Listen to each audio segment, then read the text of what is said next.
안녕하세요.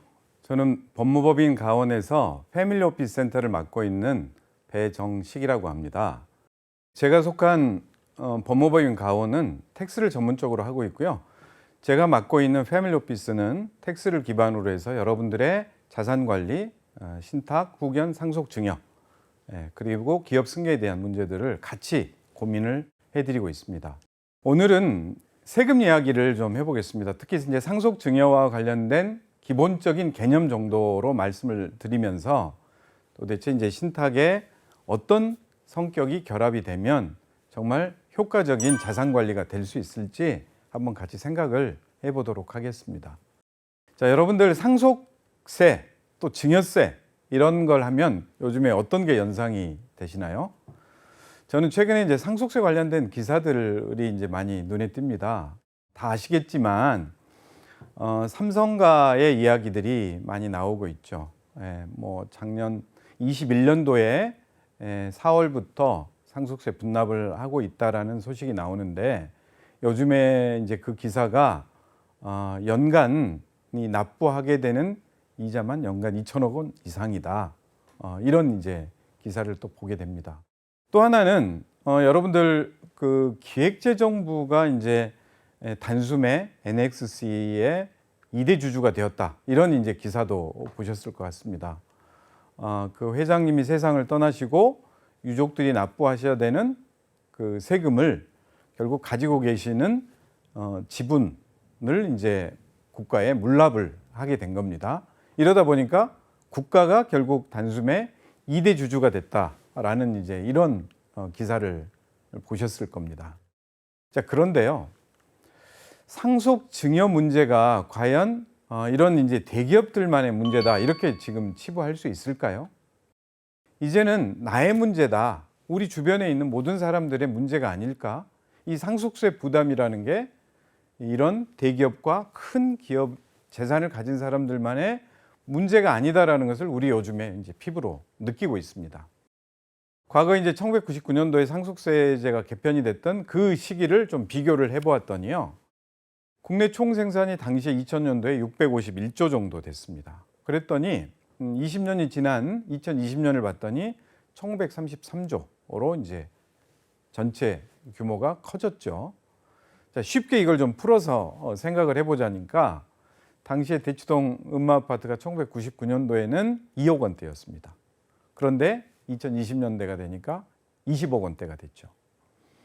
자, 그때 당시에 또 삼성전자가 전체 시가총액이 25조로 코스피에서 1위로 그때 올라섰습니다. 그런데 20년이 지난 사이에는 354조가 됐죠. 약 14배 이상이 이제 뛰었습니다. 자, 이제는 아파트 한 채만을 가지고 있어도 상속세를 걱정해야만 합니다. 자녀들 간의 구분은 어떻게 나누어 줄 거냐, 어떻게 분배를 해줘야 될 거냐 이제 고민하는 때가 이제 되었습니다. 자, 앞서 예를 들었던 음마아파트가 2억일 때 상속세가 어떻게 될까요?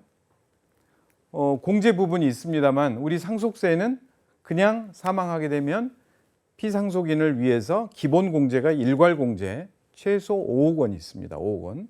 피상속인이 국내인이라면 5억 원을 공제하고 나면 당시 2000년도에는 음마아파트에 대해서 상속세를 한 푼도 안 냈죠.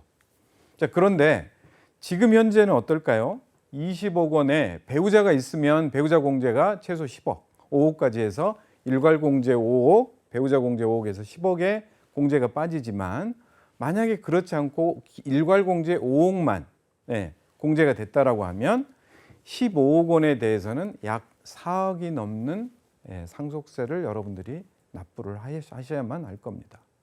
과거 통계 자료를 살펴봐도 2000년도에는 2020년도에 대비해서 10년 사이에 신고세액 자체가 10배 정도 증가가 되죠. 당시에는 신고세액이 5,100억 정도가 됐으나 2020년도가 되다 보니까 신고세액이 5조가 넘었습니다. 그리고 이걸 신고해야만 하는 피상속인의 숫자, 그분들도 1,300명 정도에서 나중에는 11,000명이 넘는 숫자로 크게 증가가 됐습니다. 역시 상속세 납부 규모도 그만큼 비중이 늘어났죠. 자, 이 규모는 과거 10년치가 아니라 5년치를 좀 좁혀봐도 상속세 부분도 마찬가지고 증여세 부분도 납부 대상 건수가 굉장히 증가한 통계 자료를 볼 수가 있습니다. 이 국세청의 통계 자료를 보면 2017년도에 약 6,900건의 상속세 신고 대상 건수에서 21년도에는 12,000건이 넘었거든요. 전체적으로 80%가 넘는 증가를 보였습니다.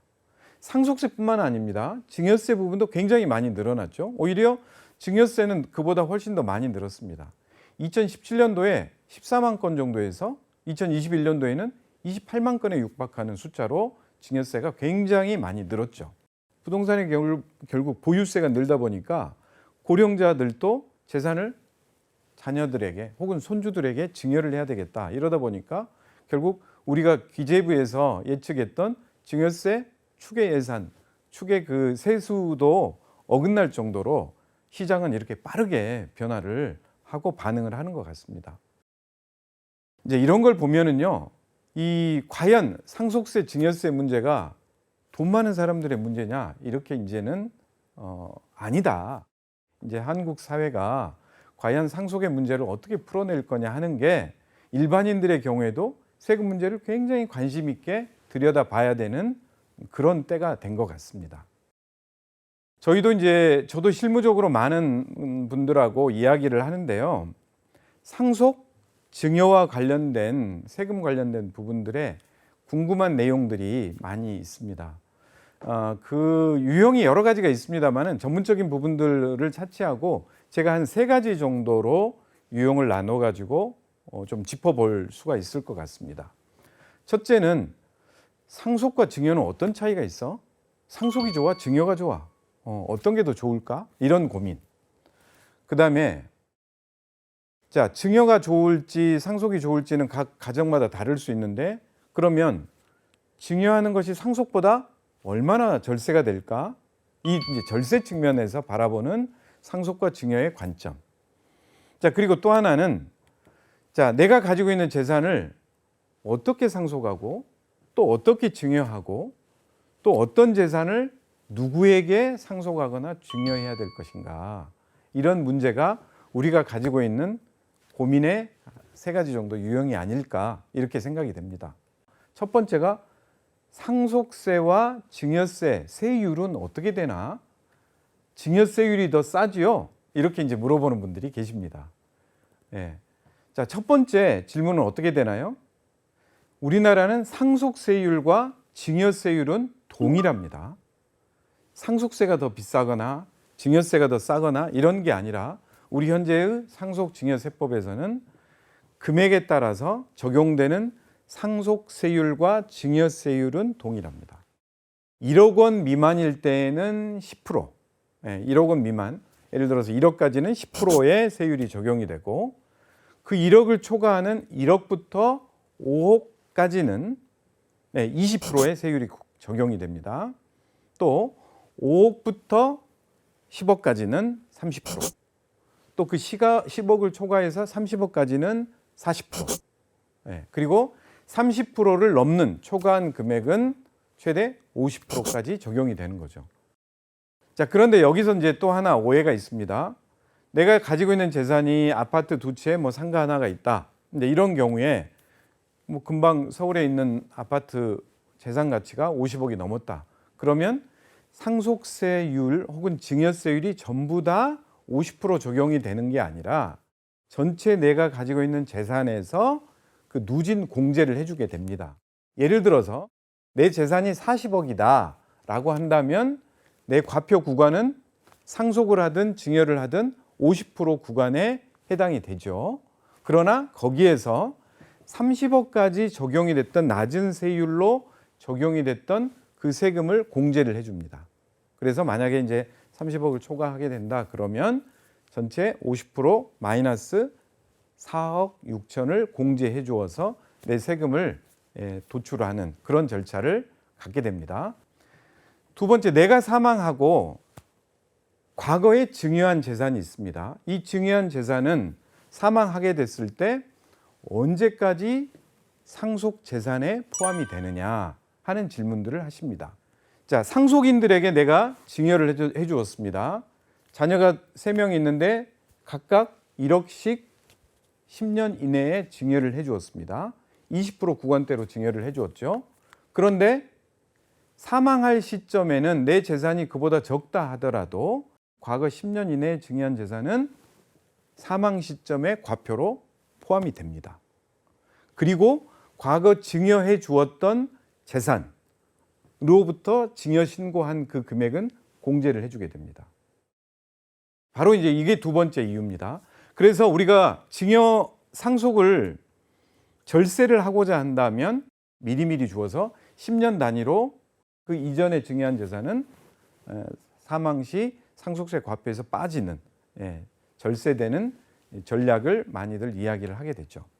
두 번째 상속과 증여의 차이점입니다. 자, 상속세는 누구를 기준으로 세금이 부과되느냐, 또 증여세는 누구를 기준으로 세금이 부과되느냐, 이런 차이가 있습니다. 우리는 이제 이걸 유산세, 유산취득세 이런 방식이라고 하는데요. 자, 상속세의 경우를 먼저 생각을 해보겠습니다.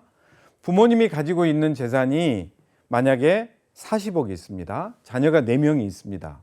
그러면 우리가 40억에 4명의 자녀들은 부모님 돌아가신다면 10억을 내가 법정 지분대로 받을 수 있겠구나 라고 생각을 할 겁니다.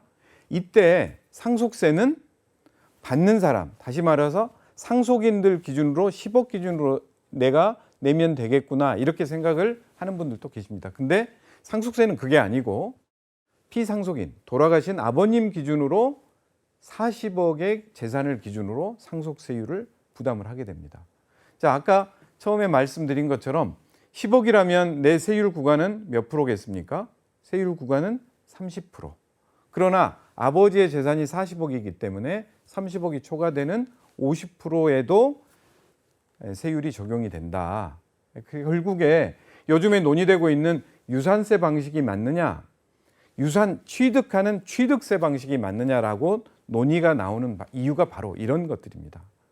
돌아가신 분 입장으로 50억, 100억 이렇게 되는데 자녀들이 뭐 4명, 5명 이렇게 받게 되면 받는 사람 기준으로 가야 되는 거 아니냐. 이런 이제 논의가 나오는 게 유산 취득세 방식이고요. 아무래도 피상속인 기준으로 상속세를 부담을 하게 될 때는 너무 과도한 상속세 부담이 생기는 거 아니냐. 개인의 문제를 떠나서 오히려 기업 같은 경우는 이러한 상속 때문에 오히려 가업을 포기하는 바로 이런 유산세 방식과 유산취득세에서도 우리가 논의를 해볼 수 있을 것 같습니다. 증여는 그러면 세금을 누가 내느냐? 증여는 상속과 달리 아까 4명의 자녀가 10억을 받게 되면 그 받는 수중자 기준으로 각자의 증여 재산에서 세금을 계산을 하게 됩니다. 그러면 증여의 경우에는 아무래도 많은 사람에게 좀 더 재산을 증여해 주면 절세가 되겠죠. 5억 기준으로 증여를 해줄 수 있다면 30% 구간이 아니라 20% 구간대로 증여세율이 떨어질 거고, 더 많은, 이론적으로는 더 많은 사람들에게 증여를 해줄 때 그 수중자 기준으로 세율이 매겨진다, 이렇게 생각을 하시면 좋을 것 같습니다. 또 하나 상속과 증여에 어떤 차이가 있는지를 볼 때 우리 상속에 있어서 계산을 할 때 구조의 특성들이 있습니다. 방금 말씀드린 것처럼 상속에 있어서는 유산세 과세 방식입니다. 다시 말해서 돌아가신 분을 중심으로 그분이 남겨놓은 전 재산에 대해서 상속세율을 매기고 결국 자녀 숫자대로 재산을 나누어 갖는, 마치 돌아가신 분이 살아있는 것처럼 세금을 연대해서 납세 의무를 지우게 되는 그런 이제 과세 방식을 상속세는 띄우고 있습니다. 자, 그리고 또 하나 알아둬야 될 게 이제 상속에는, 증여는 뭐 공제 비율이 조금 더 적지만 상속에는 여러 가지 상속 공제가 있습니다. 가장 기본적으로 일괄 공제, 내가 사망하게 되면 그냥 일괄 공제하는 게 5억이 있고요. 만약에 배우자가 살아 있다면 배우자 상속 공제가 최소 5억부터 30억까지 이렇게 있습니다. 그래서 만약에 자산의 규모가 크신 분들은 배우자 상속 공제를 활용해서 뭔가 현금과 부동산의 비율을 조정을 함으로써 2차 상속 대비도 하고 그다음에 그 집안의 절세 플랜을 짜는 경우가 꽤 있습니다. 자, 그리고 또 하나, 금융재산 공제라는 게 있습니다. 금융재산이 많으면 아무래도 부동산의 경우에는 뭐 개별 공시지가라든지 이런 걸로 평가를 하기 때문에 부동산보다는 조금 더 낮은 평가가 될 가능성이 있기 때문에 최대 2억까지 내가 가지고 있는 재산이 뭐 금융재산이 1억이다. 그러면 20%를 공제를 해주되 최대 2억까지 이런 금융재산에 대해서는 공제를 해주는 항목들이 있습니다. 그리고 또 하나는 부모님과 같이 살고 있는 동거주택에 대해서는 최대 6억까지 공제를 해주는 이런 다양한 상속 공제가 있기 때문에 실제 절세 플랜을 짤 때도 이런 상속 공제 부분을 잘 활용하시면 좋을 것 같습니다. 공제 부분에 관해서 또 하나 우리가 좀 알아야 될 부분이 있습니다. 요즘에는 피상속인이 비거주자인 경우도 많고 상속인들 모두 다 해외에 있어서 상속인들이 비거주자인 경우도 있습니다. 이런 경우에 상속에 있어서 특징인 공제 부분이 어떻게 되느냐? 만약에 상속인들이 전부 다 모두 다 비거주자라면 기초공제 항목 2억만 공제를 받게 됩니다. 근데 이런 이제 공제 항목의 차이가 있기 때문에 실제 부모님들이 상속에 대한 디자인을 그 계획을 짜실 때에는 이런 공제 부분과 그다음에 해외에 있는 자녀들 상속 관계를 두루두루 살펴서 그 계획을 플랜을 짜시는 게 좋을 것 같습니다. 자, 그리고 또 하나 이제 상속 부분을 말씀을 드렸는데요. 그러면 증여세는 공제가 어떻게 되느냐 이렇게 지금 고민하시는 분들이 있습니다. 많은 부분들이 이제 정보를 통해서 아시게 되는데요. 배우자 간에는 당연히 10년 단위로 6억까지는 비과세 증여를 받을 수가 있습니다. 또 현재로서는 직계존속이 직계비속에게 줄 때에는 5천만 원까지, 그리고 만약에 직계비속 그 증여를 받는 자녀나 자녀가 미성년자다 그러면 2천만 원까지 이제 10년 단위로 비과세되는 그런 이제 증여 공제가 있습니다. 자, 그러면 직계비속이 직계존속에게 증여하는 경우는 어떨까요? 뭐 이런 경우가 흔치는 않습니다만은 직계비속이 직계존속에게 증여를 하는 경우에도 10년 단위로 5천만 원까지는 비과세 혜택이 됩니다. 자, 이렇게 이제 가족 간에 이게 전비속 간에 이제 그리고 배우자 간의 증여가 아니라 6촌 이내의 혈족, 사촌 이내의 인척 이런 사람들에게는 공제가 기본적으로 1,000만 원만 적용이 되고 있습니다. 이런 이제 공제 플랜의 내용을 보면 아무래도 증여가 상속보다는 조금 더 적기 때문에 미리 증여를 해주는 것은 낮은 가격에 낮은 가액일 때 조금 증여를 해서 증여 절세 플랜을 좀 노리는 거고, 상속이 된다 하더라도 다양한 상속에 있어서는 공제 항목들을 있기 때문에 이 두 가지를 놓고 우리가 증여가 좋을지 상속이 좋을지 이런 것들을 이제 판단하셔야 될 것 같습니다. 자, 이제 두 번째로 생각을 하는 게 이런 이제 증여 공제와 상속 공제를 우리가 두루두루 살폈습니다. 그러면 상속이 좋으냐, 증여가 좋으냐? 그러면 또 내가 증여로 인해서 받는 절세되는 혜택 보는 금액이 얼마냐? 이런 것들이 되게 궁금해집니다. 자, 그런데 여기에는 사실 명확한 정답이 없습니다. 어떤 경우에는 세금으로만 놓고 본다면 어떤 경우에는 증여가 더 좋을 수도 있습니다. 그러나 증여한다는 것이 꼭 모든 어떤 솔루션이 될 수 없는 거고요. 그 가정 내에 어떤 문제, 예를 들어서 어르신 같은 경우 모든 것을 절세 목적으로만 한다면 다 증여해 버리는 게 좋지만 내 노후 플랜을 또 짜야 되기 때문에 적절한 수준의 자산을 남겨둬야 되는 것이고, 이 수준에 이제 어느 정도 상속으로 갈 거냐, 또 어느 정도 증여를 할 거냐, 이게 중요한 거지 모든 게 증여가 좋다, 상속이 좋다 이렇게 100% 구분지어서 생각하기는 어려울 것 같습니다. 그래도 어느 정도 기준을 좀 마련을 해놓고 제가 이제 예를 들어서 한번 생각을 해보았습니다. 상속 재산이 전체 내가 가지고 있는 재산이 한 50억 정도 됩니다. 상속인으로는 배우자와 성인 자녀 2명이 있습니다. 자, 이렇게 이제 나눠보겠습니다. 현재 내가 가지고 있는 이 재산을 모두 다 지금 현재에서 상속을 한다라고 가정을 해보는 겁니다. 그러면 상속 공제는 어떻게 되느냐? 법정 지분대로 단순화해서 가정을 해본다면 50억에서 상속 공제는 일괄 공제, 배우자 공제 10억을 빼고, 그런다 하더라도 40% 구간이기 때문에 50%의 세율이 적용이 되고 4억 6천의 기본공제를 빼면 상속세는 약 한 15억 정도가 나오게 됩니다. 물론 제가 세액공제라든지 다른 것은 감안하지 않았습니다. 그런데 이 15억 4천 정도가 당장 예상이 되는 상속세가 어느 정도 증여를 하면 좋겠느냐. 만약에 20억을 증여를 한다면 각각 나오는 증여세는 약 2억 2천5백 정도 됩니다. 증여세는 한 4억 5천 정도가 되는데요. 그러면 남는 재산 10년을 더 사신 뒤에 이 20억이 상속세 과표에서 빠졌습니다. 그러면 이 30억의 상속은 어떻게 되느냐? 그러면 상속세는 6억 4천 정도가 진행이 됩니다. 결론이 나옵니다. 그러면 내가 4억 5천의 증여세와 약 6억 4천의 상속세를 합하면 10억에서 11억 정도, 10억 9천 정도가 나오니까 상속으로 모든 게 가는 것보다는 적절하게 절세가 될 수 있겠다.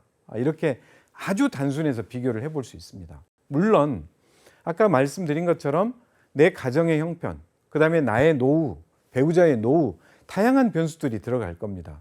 그리고 과연 10억씩 증여해 주는 것이 맞겠느냐, 이런 생각 충분히 하실 수 있습니다. 이런 것들은 나의 상황과 가정의 상황, 이런 것들에 따라서 충분히 달라질 수 있을 것이고요. 이런 플랜은 어찌됐든 전에 다양하게 플랜을 짜볼 수가 있을 것 같습니다. 자, 우리나라가 이제 유산세 방식에서 유산 취득세 방식으로 이제 전환이 되는 이야기들을 하고 있는데, 과연 우리나라 상속세가 어떻게 되느냐, 언론에서 많이들 보고 있죠. 우리나라가 정말 세계에서 최고로 높은 세율을 매기고 있다, 이런 이제 기사들을 보게 됩니다. 자, 우리보다 세율로, 명목상의 세율로 놓고 보면 우리보다 더 높은 나라가 있습니다. 어느 나라일까요? 네, 일본입니다. 일본. 일본은 명목상의 상속세율이 55%입니다. 그런데 대한민국은, 한국은 어떻게 되나요? 우리나라는 50%죠. 아까 말씀드린 대로. 자, 그런데 일본과 우리는 조금 다릅니다. 우리는 돌아가신 분 기준으로 전체 세금을 매기는 유산세 방식인 반면에, 일본의 경우에는 받는 분들 위주의 유산 취득세이기 때문에 우리하고는 좀 다른 경우죠. 이런 제도적인 차이점들을 놓고 보면 결국 기업의 경우에는 가산까지 붙어서 최고 60%가 매겨지는 이 상속세율이 가히 우리나라가 최고다, 이렇게들 이야기를 하는 겁니다. 이렇게 높은 상속세율 때문에 기업도 다음 세대로 승계를 해주는 데 있어서 굉장히 큰 제약 요소가 되고 있다고들 많은 분들이 이야기하고 있죠. 자, OECD 국가 35개 국가에서 이미 13개의 나라는 이게 이중과세다라는 문제로 상속세를 폐지하거나 면제를 하고 있습니다. 이제 많은 분들이 결국 소득세를 내고 또 다음 세대로 이전을 할 때 또 세금을 내야 되는 부분에 대한 부담을 현실적으로 느끼기 때문에 이런 이야기가 나오지 않나 생각은 듭니다. 자, 우리가 또 하나 이제 고민을 하고 있는 내용 중에 어떤 재산을 어떻게 상속하고 어떻게 증여를 해야 될지 이 말씀을 드렸습니다. 자, 증여 부분으로 우리가 좀 국한을 시켜서 생각을 해보겠습니다. 어떤 재산을 먼저 증여하는 게 좋을까요? 세 가지 정도를 생각을 해볼 수 있을 것 같습니다.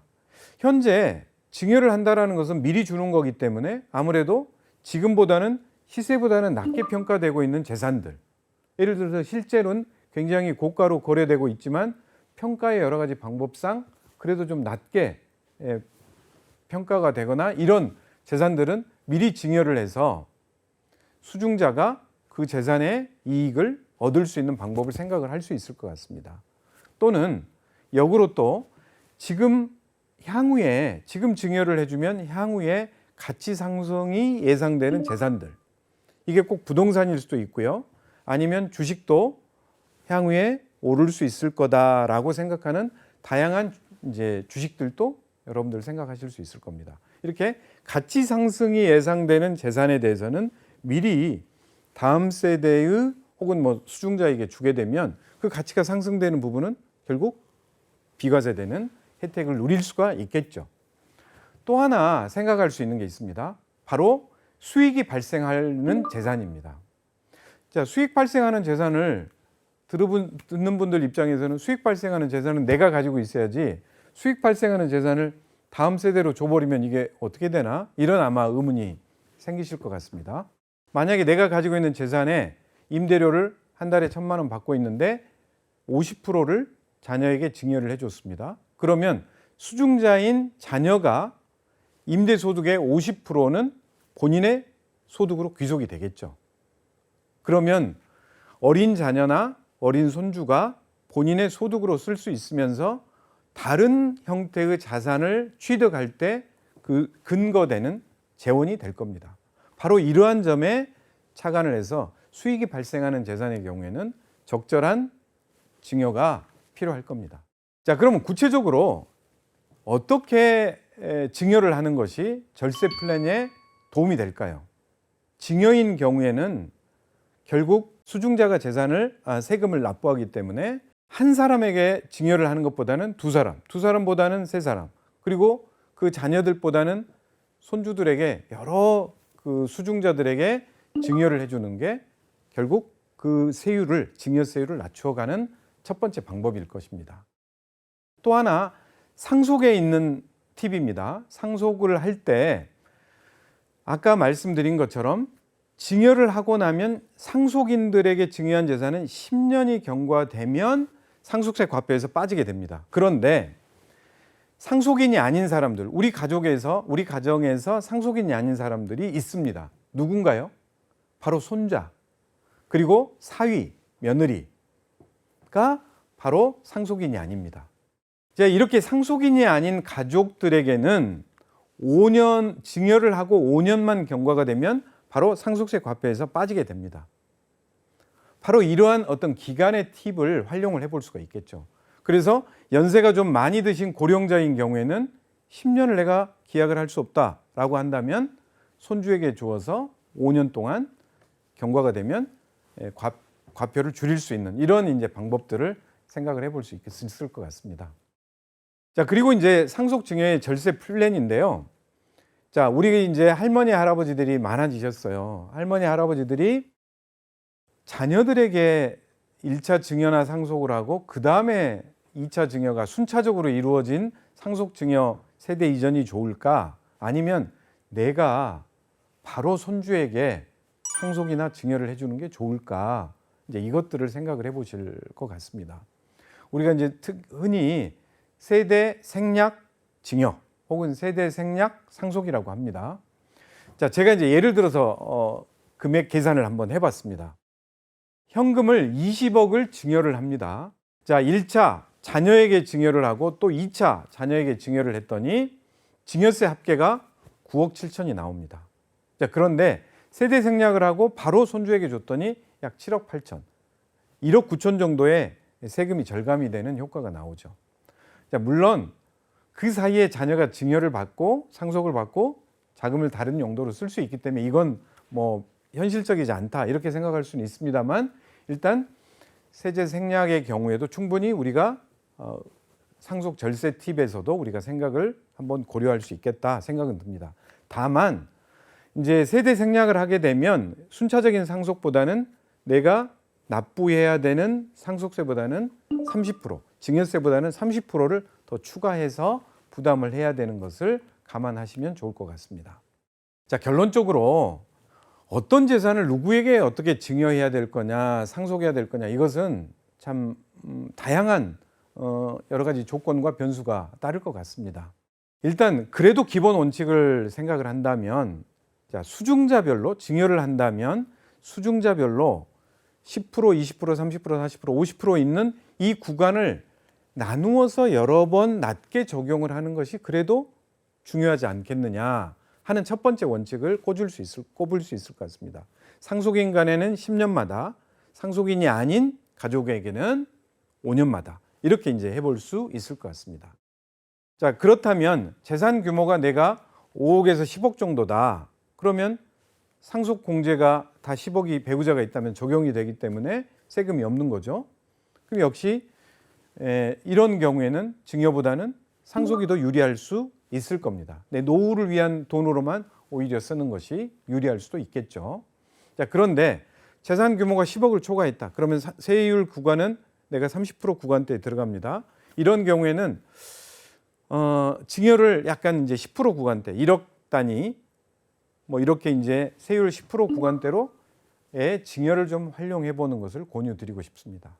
그리고 또 하나, 재산 규모가 30억을 초과했다. 그러면 내 세율 구간은, 상속세 세율 구간은 50%이기 때문에 증여를 30% 이하 구간, 예를 들어서 20% 구간이든 30% 구간에 해당되는 금액을 증여를 해드리는 방법을 좀 중장기적으로 생각하는 게 우리가 절세의 어떤 포인트가 아닐까, 이렇게 생각이 듭니다. 자, 그러면 우리가 절세 전략을 실행한다라는 것은 뭐냐? 결국 내가 가지고 있는 50% 구간 혹은 40% 구간에 있다면 그걸 30%, 20%, 10% 이렇게 구간으로 낮춰져 가는 시간의 여행을 떠나보는 것이 어떨까 생각이 듭니다. 만약에 부모가 50% 구간대에 자녀들에게 시간적 여유가 있고 건강이 있다면 그걸 20% 구간대로 10년 단위로 끊어갈 수 있을 겁니다. 지금 현재 60대라 하더라도 우리 100세 시대를 생각한다면 3번에 걸쳐서 30년에 걸친 3회의 기회가 있을 수 있고요. 만약에 내가 건강이 조금 허락지 않는다면 내 손자녀 혹은 며느리 사위를 통한 5년 단위의 어떤 증여 플랜, 이런 것들도 같이 절세 전략으로 생각을 해볼 수 있을 것 같습니다. 자, 제가 이제 구체적인 사례를 가지고 한번 여러분들과 말씀 나눠보겠습니다. 60대, 70대 시니어들의 증여절세법을 한번 생각을 해봤습니다. 3명의 자녀가 있습니다. 그러면 이분들 같은 경우는 10년 단위로 3번의 정도의 증여 절세를 할 수 있다. 이렇게 지금 우리 생각할 수 있을 겁니다. 그래서 내가 가지고 있는 재산이 50% 구간대에 해당되는 전부 다 상속 재산이다. 그러면 자녀들에게 20% 혹은 30% 구간대에 미리 증여를 조금씩 해가는 겁니다. 10년 단위로 해가는 거죠. 자, 이렇게 증여를 해가면 세율도 낮아지지만 10년이 경과돼서 나중에 자녀들이 받게 되는 그 재산의 가치 상승은 바로 또 비과세되는 2차 효과를 우리가 거둘 수 있는 거죠. 이게 바로 이제 증여의 목적일 겁니다. 자, 또 이런 분도 계십니다. 실제 이제 금융기관에 자산을 운용하는데 예를 들어서 주식 손실이 20, 30%가 생겼다라고 하죠. 그러면 이 원금 가지고 있는 70%를 어떻게 하느냐? 바로 좀 가치가 낮아졌을 때 증여하는 것도 생각을 해볼 수 있을 겁니다. 물론 이제 경기가 좋아지면 이 자산이 올라가게 되면 그 증식되는 30% 부분은 바로 말씀드린 대로 비과세 효과가 있을 것이고, 만약에 경기가 회복되는 만큼은 어느 정도 회복된 가치는 비과세 부분으로 회복이 될 거다. 자산의 이전이 이루어질 수 있을 겁니다. 자, 여기까지는 우리가 일반적인 증여의 절세 방법으로 우리가 고려해 볼 수 있습니다. 그리고 실제 그렇게 권유 받으신 분들도 계시리라 생각이 됩니다. 자, 그런데 제가 이렇게 60세, 70세 분들에게 말씀을 드려도 쉽게 공감하지 않는 분들이 계실 겁니다. 자, 투자 손실 20%나 있는데 그 재산을 우리 자녀에게 증여해 준다. 그래, 이론적으로는 오케이. 자, 그렇지만 내가 증여를 해줘 버리면 그 자녀가 그 재산을 본인 명의로 돼 있는 자녀 재산을 본인의 사업자금으로 써버리거나 재산을 본인의 용도로 써버리면 어떻게 되느냐. 절세하는 것도 좋지만 반드시 내 재산이 지켜지는 플랜이 있어야 되지 않느냐. 바로 이때 신탁 플랜이 가미가 되면서 그런 절세 목적과 재산의 보호 조치를 같이 처리할 수가 있습니다. 자, 예를 들어서 20%, 30% 혹은 미리 가치 상승이 예정이 돼 있는 그런 재산을 증여를 해줍니다. 그리고 증여받은 자녀로 하여금 신탁을 하도록 조건을 설정을 하는 거죠. 그래서 금융기관에 설정을 해도 좋고요. 본인이 수탁자가 돼도 좋습니다. 그래서 신탁 계약을 설정을 하고 이 재산은 수탁자의 동의를 받아야만 안전한 재산관리, 투자활동 이런 것들이 이루어질 수 있도록 장치를 해놓는다면 내가 원하는 수준의 증여 절세와 재산의 보호 조치를 두 가지를 같이 목적을 달성할 수 있을 거다. 이렇게 권유를 드립니다. 자, 또 하나의 사례를 말씀을 드립니다. 이제 60대가 아니라 고령화가 더 진행된 80대 중반의 어르신입니다. 자, 이런 분이 배우자도 돌아가셨고 자녀가 있습니다. 자녀는 2명이 있고 손주는 4명이 있죠. 이런 경우로 생각을 해보겠습니다. 본인의 재산은 뭐 20억 정도가 있고 부동산이 또 있는 상황입니다. 자, 이 경우에는 결국 부동산과 금전 수준을 생각한다면 이분은 50%의 상속 구간에 이미 들어가 있죠.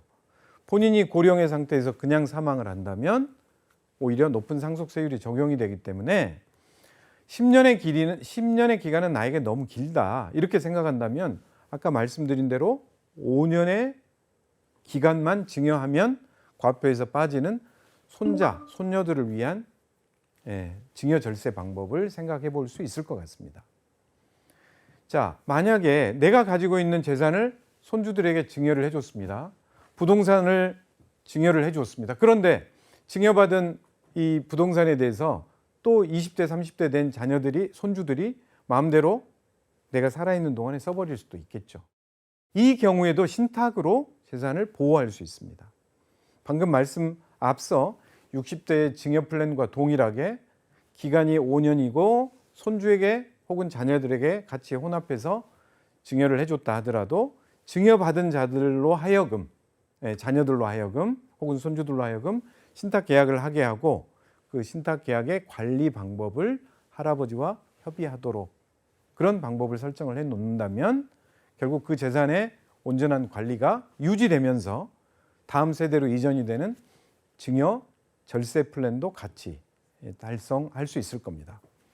자, 그리고 또 하나의 사례를 좀 생각해 볼 수 있습니다. 1인 가구입니다. 1인 가구. 전체 가구 중에 큰 비중을 차지하고 있는 게 1인 가구인데 1인 가구의 목적은 본인의 재산이 나를 위해서 온전하게 쓰여지기를 원하시죠. 생전에 다음 세대로 이전이 되고 기부가 되는 것도 좋지만 이 내 돈이 나의 생활비, 병원비, 간병비로 쓰여지기를 원하는 거죠. 그리고 내가 가지고 있는 재산은 내가 원하는 대로 지급되고 장례비, 장지 비용으로 쓰여져라. 그리고 또 남는 돈들도 기타 여러 가지 세금을 납부하는 데 있다면 온전하게 쓰여지기를 바라는 그게 바로 이분들의 뜻일 겁니다. 바로 그런 뜻도 신탁을 통해서 증여 플랜 혹은 상속 플랜을 같이 이루어낼 수가 있습니다.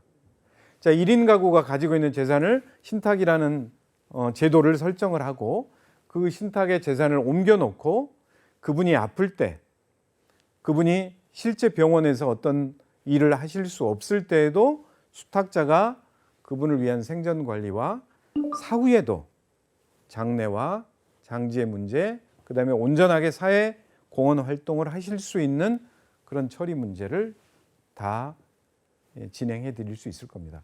특히 이분들이 사후에 유산기부 설정을 하게 되면 공익법인에게 들어간 이 재산에 대해서는 비과세 처리가 되기 때문에 상속신고하는 6개월 기간 안에 비과세 처리가 되기 때문에 세제 측면에서도 절세와 맞물려서 본인의 뜻을 사회공헌 활동을 하는 그런 목적으로 충분히 신탁이 같이 역할을 할 수 있을 겁니다.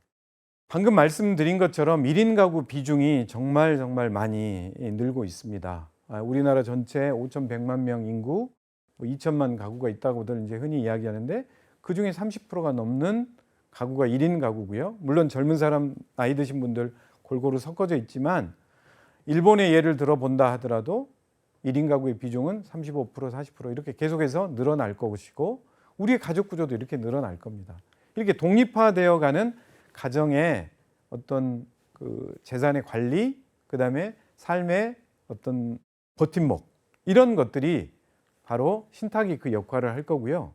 결국 우리 가정의 모든 문제를 어느 한편에 어느 한쪽의 관점에서만 바라볼 게 아니라 자녀가 부모의 문제를 함께 고민하고 또 부모가 자녀와 손주의 문제를 함께 해결해 갈 수 있는 신탁의 문제를 이제는 같이 한번 함께 고민하고 우리가 알아가 보는 게 좋겠다 이렇게 생각이 듭니다.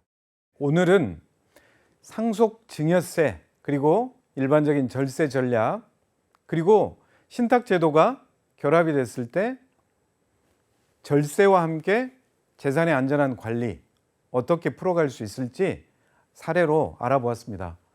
여러분들이 증여 플랜, 그다음에 상속에 대한 설계를 구성하실 때 많은 도움이 되시길 바랍니다.